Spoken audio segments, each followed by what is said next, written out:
Então, olá, meu nome é Cristina Reuter, eu sou cirurgiã pediátrica em Blumenau e é a primeira vez que eu vou fazer a aula para o Outubrinho Rosa, que é o projeto que iniciou este ano, né, um projeto que virou lei no município de Blumenau. Então todo ano nós vamos ter o Outubrinho Rosa e o objetivo é estimular desde cedo o autocuidado das meninas, né, da saúde das meninas e adolescentes. Então, hoje eu vou tratar sobre o tema hérnias abdominais nas meninas. Então, o mais comum é a hérnia inguinal, né? A patologia cirúrgica eletiva, que é a programada, mais frequente na criança. Ela consiste na patência do conduto peritônio vaginal, que é um canalzinho que comunica o abdômen com a região da virilha na menina. Na menina, essa patência do conduto peritônio vaginal é chamado de canal de Nuck, e ela tende ao fechamento com 7 meses de vida fetal. Então, quando a menina nasce, esse canalzinho já deveria ter fechado. Se ele não fechou, ele permanece aberto e permite, então, a passagem de vísceras como alças intestinais, o ovário, a tuba uterina, né? De forma geral, a hérnia inguinal acomete 0,8 a 4,4% das crianças. 11,5% dessas crianças têm história familiar, também de hérnia inguinal. A hérnia inguinal ela é mais comum em meninos do que em meninas. É mais comum também do lado direito, em 60%, e 30% do lado esquerdo. Ela é bilateral em 10%, e é mais comum em prematuros do que recém-nascidos a termo, 30% versus 3%. Nas meninas, é muito comum haver dentro do saco herniário o ovário, em 50%, o ovário e a tuba em 15%, e em 12% a tuba uterina apenas. A hérnia direta nas crianças ela é menos comum, ela ocorre em 0,5%. É aquela hérnia que tem a fraqueza no assoalho do canal inguinal e que é corrigida com tela. Então, a maioria das vezes nas crianças, a hérnia ela é indireta, ela é pela persistência do conduto peritônio vaginal. E esse tipo de hérnia na criança não vai tela, a gente apenas realiza a ligadura do saco, tá? Do saco herniário. A hérnia femoral, ela é mais rara, ocorre em 0,2% das crianças. Em meninas, ela é um pouco mais comum. É mais comum no lado direito e pode ser bilateral. O encarceramento ocorre em 15% das hérnias inguinais, sendo que 70% do encarceramento ocorre no primeiro ano de vida. E a incidência do encarceramento em prematuros é 3 vezes maior do que nos recém-nascidos a termo. Quais são as condições que aumentam a incidência da hérnia inguinal? Então, a prematuridade é uma delas. Pacientes com desordens do tecido conjuntivo, que têm doenças como mucopolissacaridose, luxação congênita do quadril, pacientes com fibrose cística, pacientes com doenças que aumentam a pressão intraabdominal, como a ascite, diálise peritoneal, derivação ventrículo-peritoneal, defeitos na parede abdominal e pacientes com meningomielocele. O quadro clínico da hérnia inguinal.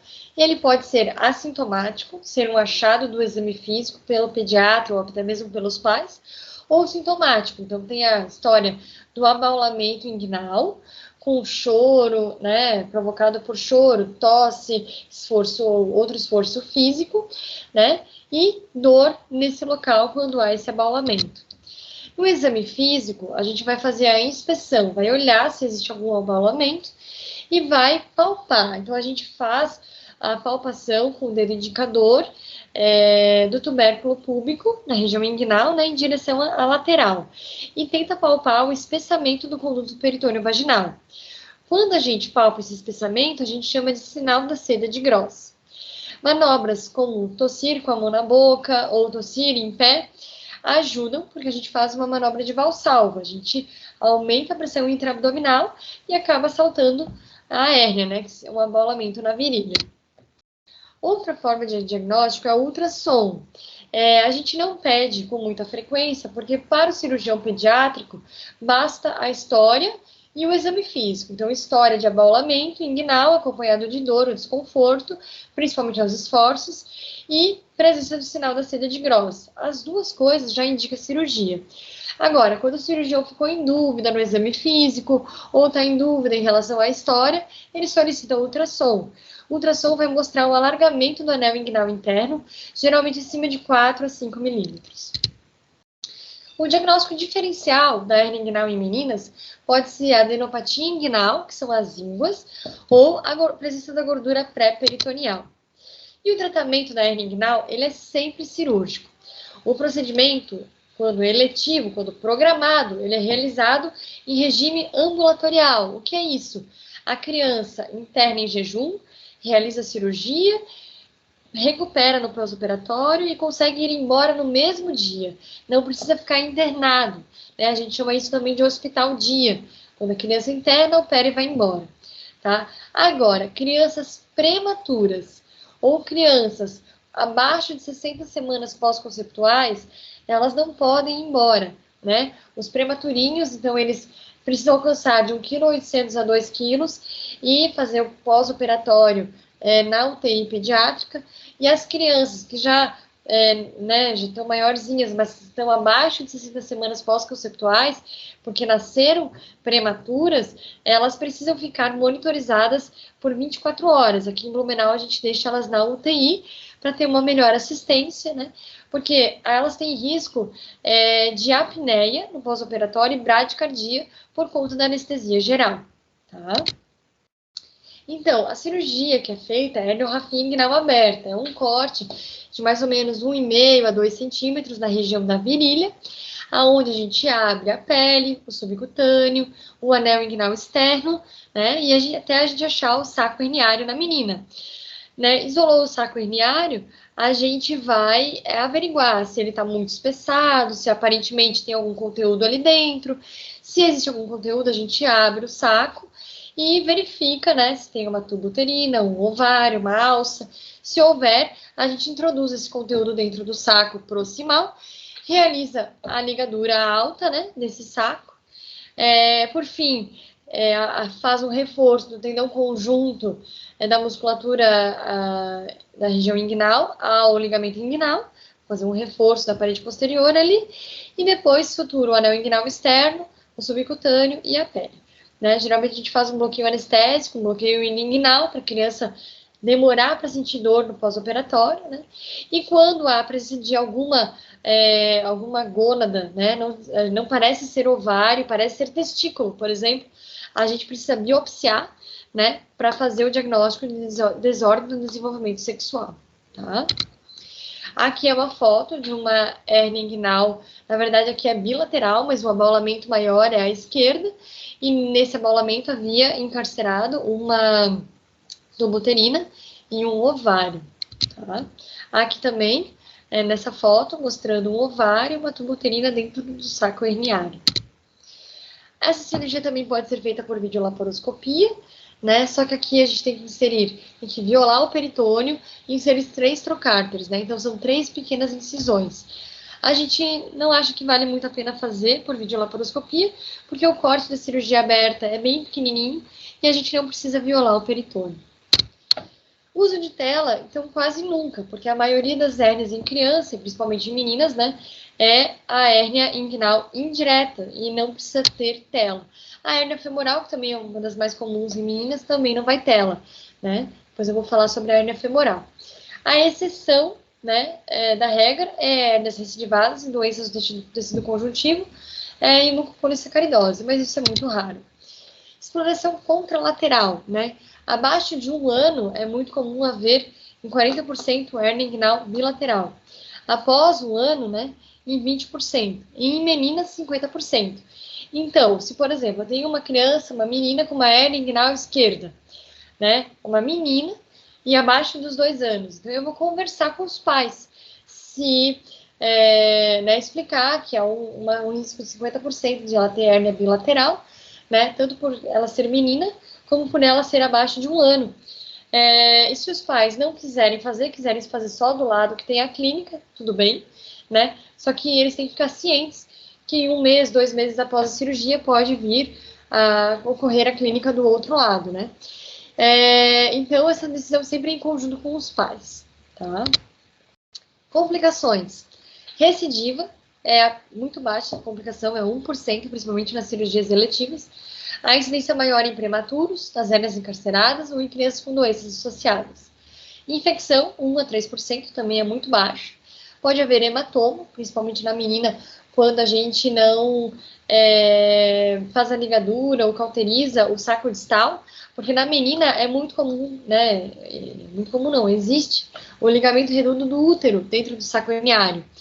Então, a gente precisa ou cauterizar o saco distal ou fazer uma ligadura distal, para que não haja hematoma dos grandes lábios, né? Ressecção intestinal, principalmente na hérnia estrangulada, né? O que é a hérnia estrangulada? Então, a hérnia encarcerada é aquela hérnia que passa uma víscera, ou um ovário, uma tuba, e a gente não consegue, ele não reduz espontâneo, mas a gente consegue reduzir manualmente.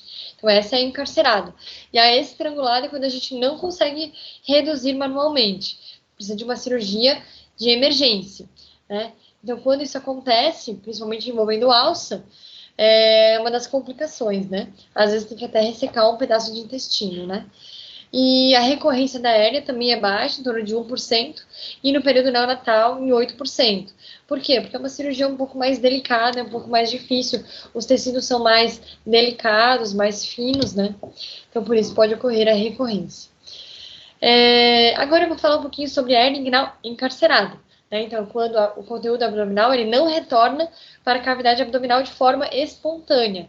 Porém, quando a gente vai fazer a manobra de táxi, ele é redutível, né? É mais frequente quanto menor a idade, então nos bebezinhos isso é mais frequente.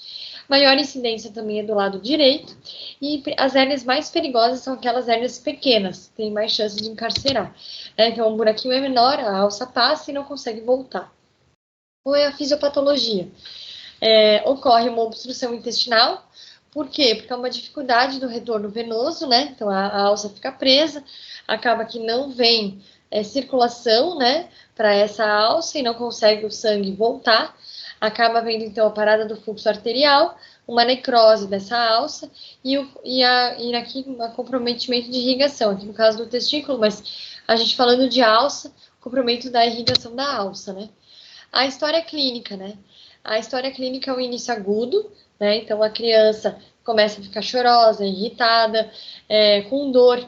Aí você vai olhar, né? Abre a fralda ou a calcinha, baixa a calcinha e tem um abalamento na região da virilha. Geralmente ele está avermelhado, né? Ele está inchado, né? A criança vai ter dor quando palpa. Ela pode ter vômitos, a barriga fica distendida, né? Principalmente quando envolve uma alça. O diagnóstico diferencial é uma adenite supurativa, né? Na adenite é muito raro ter vômitos, né?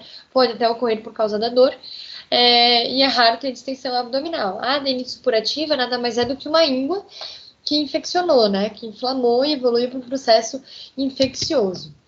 Então, no exame físico, a gente vê um abaulamento na região, aqui no caso, inguinal direita, né?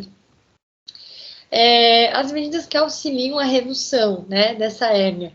Então, quando a gente está em casa ou quando chega no pronto-socorro, geralmente o médico pede para ficar 30 minutos, né, em posição de Trendelenburg, que é né, a gente pode colocar um travesseiro embaixo do bumbum ou embaixo das pernas quando a criança é maior, para ficar com as pernas elevadas, né.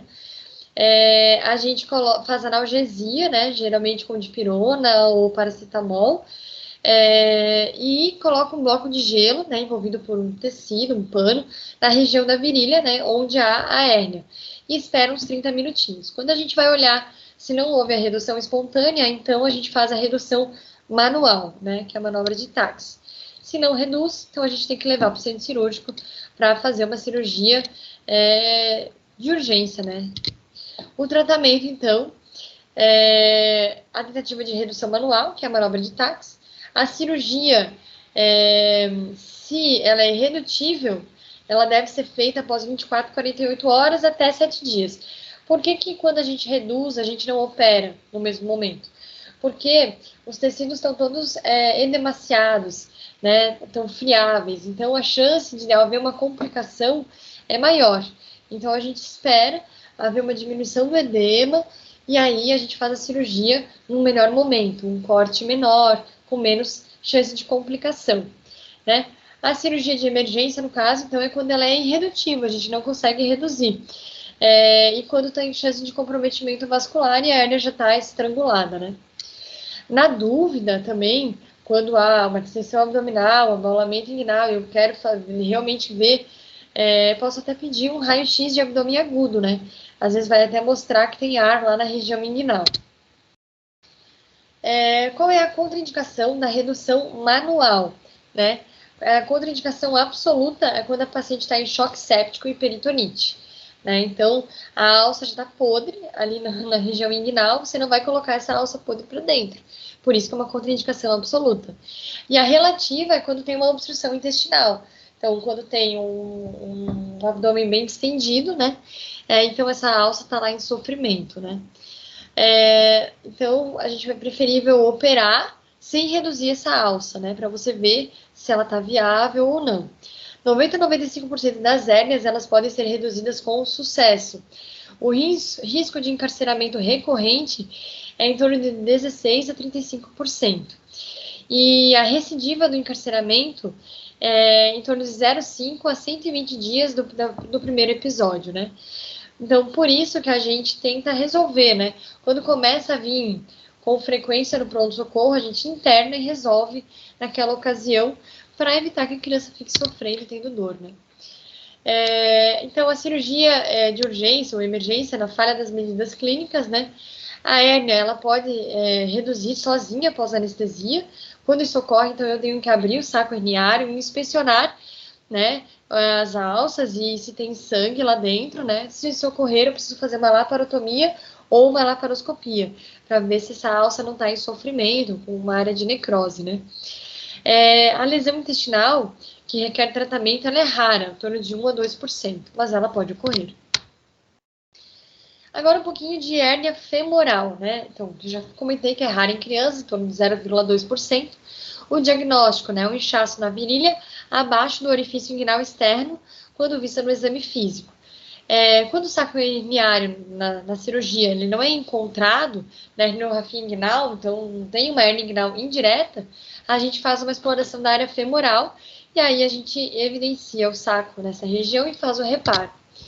O orifício então, femoral ele fica abaixo do ligamento inguinal e ele permite a passagem da veia, da artéria e do nervo femoral.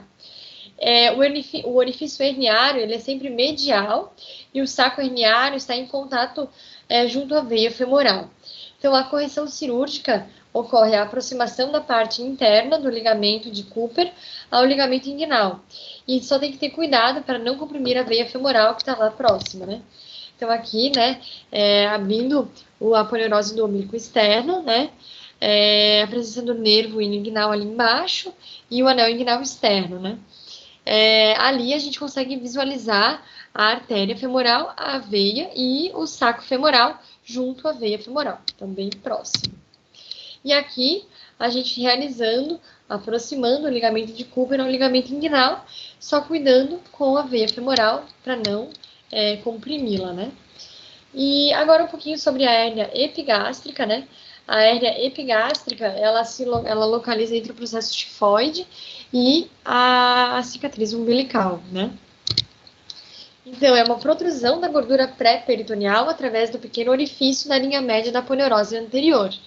Ela é sintomática, né? Então, o paciente pode ter dor espontânea e dor à palpação. A localização é mediana, é um orifício geralmente pequeno e raramente ele é redutível, ele fica ali o tempo todo. Quando a criança está em pé, a gente consegue visualizar. Quando ela deita, a gente não consegue visualizar. Então, na cirurgia é sempre importante marcar com a criança em pé antes de realizar o procedimento. A hérnia epigástrica ela também pode ser múltiplas e pode também estar associada com a hérnia umbilical. Então, geralmente quando tem hérnia epigástrica, a gente pede um ultrassom ou examina também, mas pede um ultrassom para descartar a hérnia umbilical. A prevalência, né, em torno de 0,5% na população, afeta mais meninos que meninas, né, na proporção de 3:1, e elas podem ser múltiplas associadas com hérnia umbilical. Então, atentar, já falei, né, para o diagnóstico diferencial com a diástase dos retos abdominais, que é uma falha na fixação da borda medial do reto abdominal à linha alba, e que não apresenta consequência, né, resolve com uns 10 anos. Se você fica na dúvida da diástase do reto ou da hérnia epigástrica, você pede um ultrassom, tá? Então, aqui, mostrando a diferença da hérnia epigástrica com a diástase do reto abdominal. Então, a hérnia epigástrica, ela não resolve espontaneamente, precisa de correção cirúrgica. Geralmente, a gente indica, né, quando o paciente tem clínica, né, quando ele já fala, né, por exemplo, nos bebezinhos, a gente geralmente não opera, porque eles não têm clínica, né. Nas crianças maiores, então, quando elas falam, geralmente ali com 2, 3 anos, a gente faz a cirurgia. Então, a gente marca a lesão, principalmente com a criança em pé, antes do procedimento. Pode fazer uma incisão transversal ou longitudinal sobre o orifício herniado. Vai fazer a retirada do tecido gorduroso e o fechamento do defeito com fio inabsorvível ou absorvível. A gente fecha aqui com o fio de Vicryl, tá? E após a pele com fio absorvível. Então, aqui é uma incisão, né, uma foto de livro, uma incisão transversa. Aí aqui a gente tem o orifício herniário e a gordura pré-peritoneal herniada. E aqui o fechamento da aponeurose e depois o subcutâneo da pele. Agora um pouquinho da hérnia umbilical, né? A hérnia umbilical nada mais é do que a ausência do fechamento do anel umbilical após o retorno do intestino médio à cavidade celomática. Geralmente ocorre na 10ª semana, né? Então, o umbigo perde a função após o nascimento e ele se contrai, fazendo a cicatriz umbilical, né? E algumas crianças não completam o fechamento e não ocorre a retração do umbigo. Então, elas têm a hérnia umbilical. Ocorre em 20% dos recém-nascidos a termo, né? E 75 a 80% dos prematuros. E é mais comum em crianças da raça negra, 40%. A maior incidência, então, é em bebês prematuros e com baixo peso ao nascer, pacientes com síndrome de Beckwith-Wiedemann, síndrome de Hurler ou trissomias, hipotireoidismo congênito e crianças com diálise peritoneal. A hérnia umbilical, ela tende a fechamento espontâneo, diferente das outras hérnias, né? Então, depende do diâmetro do orifício herniário e da idade. Geralmente ocorre em 3 a 4 anos. Então, geralmente a gente não tem pressa para operar a hérnia umbilical, porque ela pode fechar sozinha, sem cirurgia. A maioria das crianças não tem sintoma nenhum, não tem dor. E o encarceramento, né, é raro na criança, menos que 0,2%.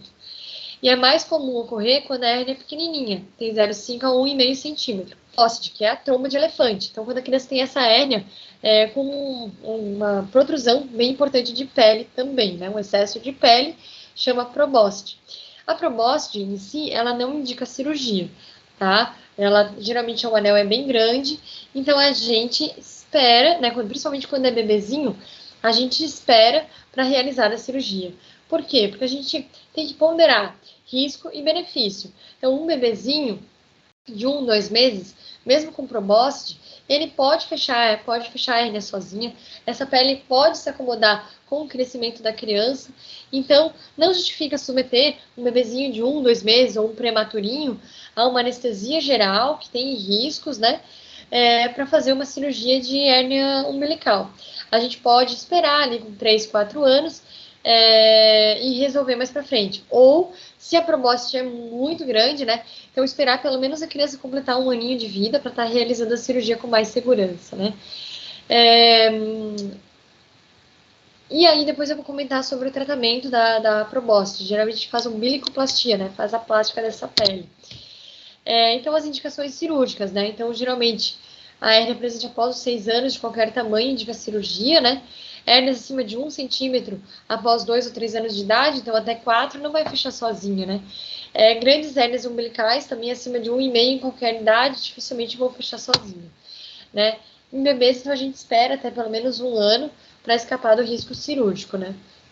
A correção cirúrgica, então, é uma anestesia geral, porque a criança tem que ser entubada, né, respira por aparelhos, tem que estar bem relaxada, para na hora de a gente passar o ponto na aponeurose, a gente não pegar uma alça, né. A incisão geralmente é infraumbilical, na borda da cicatriz umbilical. A separação do saco herniário, né, da pele do umbigo. A introdução do conteúdo herniário, aproximação das bordas da aponeurose, fixação da pele do umbigo à aponeurose e o curativo compressivo. Geralmente, a retirada da pele redundante, ela não é feita, porque ela tende a voltar ao normal até 12 meses da cirurgia. Mas, quando ela é muito grande, às vezes a gente precisa fazer a umbilicoplastia, que eu já vou mostrar. Então, aqui, mostrando, né, a incisão infraumbilical, a desinserção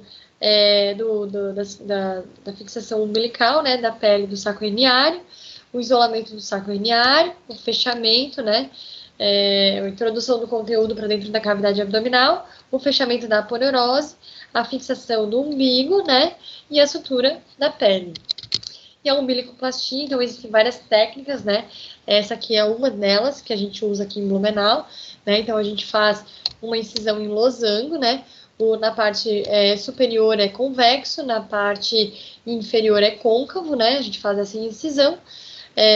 A gente isola, então, abre o saco herniário, reduz o conteúdo, né? Resseca esse saco herniário, ou introduz para dentro da cavidade, aproxima a aponeurose e depois faz uma sutura contínua da parte convexa, né, superior, e uma sutura contínua inferior e fecha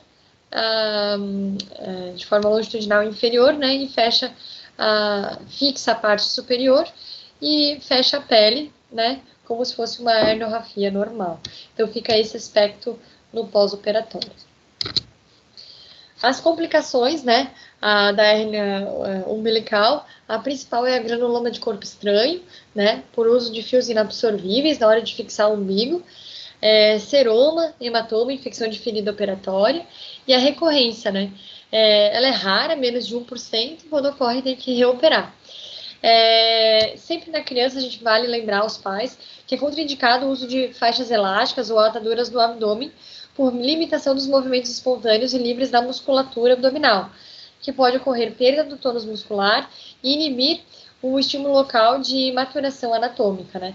Sem falar que nos bebezinhos a compressão abdominal pode restringir a respiração do bebê, que ela é uma respiração abdominal. Então é isso, eu agradeço a atenção de todos, espero que tenham aproveitado a aula, que pude sanar bastante dúvidas, e qualquer coisa estou à disposição. Obrigada.